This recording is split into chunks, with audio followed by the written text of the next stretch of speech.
Hi, good day, everyone. Hope you're having a wonderful Sunday. Um, I know there's still a lot of denial and ignorance around the COVID-19. I am one of those people who perhaps is panicking a bit. I know they said we shouldn't panic, but also it depends how you control panic. I'm not panicking to a point where I'm losing my mind or anything, but it's just enough and adequate panic for me to want to look at what I need to do and what part I need to play. In my hometown where of Edgeville, there's been speculation and rumors of new cases around, but let's leave that for now. I think the most important thing and why I'm having this conversation is I feel in that there's still a lot of people thinking this is just some flu that will go away. The problem with us not reacting now and not seeing individually how we're going to assist government, corporate, and all stakeholders in trying to flatten the curve, as they say, is that by the time we react, it may be too late. I had an opportunity of watching the movie Contagion, and obviously it's like the closest to what is exactly happening right now.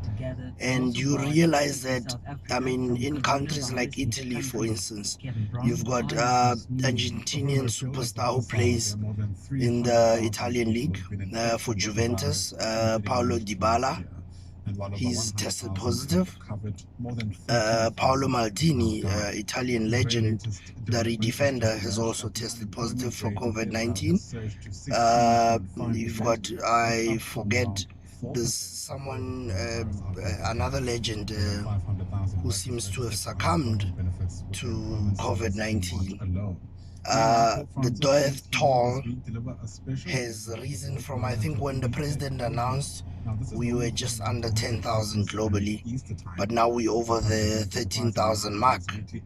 So you can see that this is very serious. And the thing about it is that, and I understand, is that in communities and where we reside and where we come from, people will only really believe once they see people dead. I even had people say it that people say, sorry, that who has died, so it seems like people are waiting to see someone that they know, or to at least hear about somebody in a close proximity who has passed away from this. I personally have been engaged with friends who are experts in different fields. I just got off the phone with a doctor friend of mine, and she was explaining just how serious this is. I tried to get hold of another one, and I'll still trying to get hold of him. I spoke to another gentleman who's big in the science field, a friend of mine, and everyone is confirming my suspicions. Everyone is confirming the fact that we are sitting and thinking it's not such a big deal. And we are making jokes around it, and I don't have a problem with making jokes around it. I mean, we've gotta find ways to distress, and I've got no problem at all with people who are taking this opportunity to make jokes around it. I laugh at those jokes. I don't have a problem at all. I think about some of those jokes. I also have a bit of joking moments, but my only concern is that, and it's actually an appeal to some of these people, is that it's fine, but let it not be the only contribution you're going to make, because this is something that's going to require a bigger contribution. All of us, look, I'm even scratching my face. You see how easy it is, how we forget these things. And for someone like me who's got hay fever and sinus problems, it can be quite a mission. But I've been washing my hands like I'm going crazy. But coming back to the point, we're gonna need to individually make other contributions. We've got to see, like now I'm trying to gather a group of friends so that we can perhaps create a channel that will reach out to some of our people to just talk and have discussion, because this is an ongoing thing. This is a conversation that we need to have on a daily basis.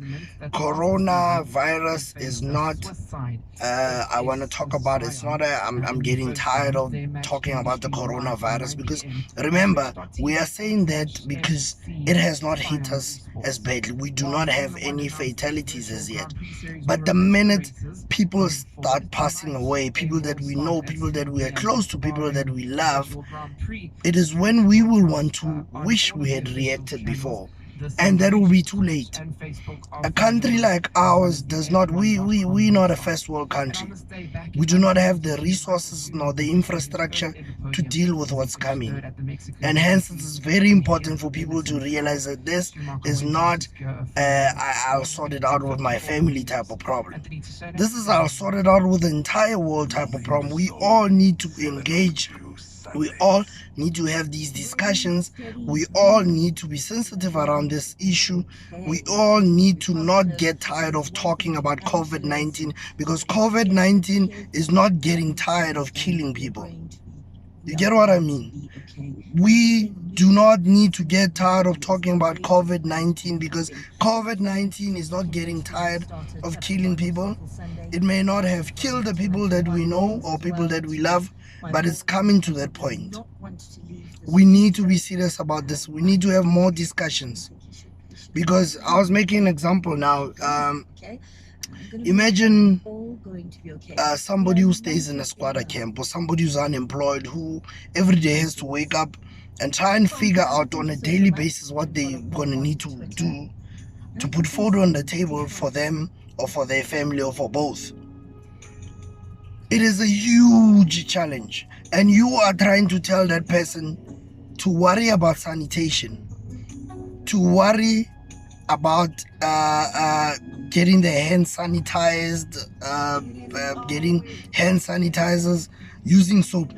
A person who's trying to have one bar of soap last them as long as possible, maybe 2-3 months, and you're telling them to wash their hands maybe every 15 minutes or something. You're telling them to consume water every now and again, warm water, whatever. These are serious challenges for our poor people. And this is when you realize that the corruption that has robbed our people of service delivery now, it's very shameful if you think about it right now. Because look at what's going to happen to those very people. It's okay for you and I, who are able to have data, who are able to get on our smartphones, who are able to have these conversations, talk, drive, and do whatever, go buy whatever is required. But I'm worried about the poorest of the people, or the poorest people. I'm worried about the elderly, my grandmother, my mother, my aunts, uncles, whatever. I'm worried about older people, especially my grandmother. But I'm also worried about poor people all over. I'm worried about pregnant women. You know, the other day I was at a mall and I was looking at that pregnant lady, and I think our eyes locked, and you could see we were looking at each other with pain. This was a woman who's highly pregnant, and I'm looking at her. My heart bleeds, because I'm thinking this woman needs to be safe. But there's a lot of other women that needs to be safe. So that's why we're going to have these conversations. Poor people, the haves and the have-nots, need to have discussions. These discussions, I mean, this morning I saw there was conversations with government and what, but I'm still seeing groups that are left out of these conversations. I'm seeing traditional healers being left out of these conversations, and we're going to need them, because we live in a continent that God has provided for enough plants or whatever that can help us with vaccinations and cure. It is said the Chinese government was also relying on traditional Chinese medicine to coincide. But this is where you need, obviously, people who can regulate these sort of things, so that It does not create opportunity for bogus doctors. It does not create opportunity for theft and further corruption. But at the end of the day, we need these sort of things. My grandfather passed away at 89, and for the longest point in life, we were using traditional Chinese medicine as well, and it helped him with a lot of things. And I purely believe in my heart that it gave him a bit of longevity. Now, so that is why I'm appealing right now to everyone. I'm appealing to government that there's conversations. I mean, you were sitting, you had conversations with the Black Business Council. We know organizations like Black Business Council unfortunately do not represent township business. Who's talking for township business? That is why we need to open up these conversations a bit.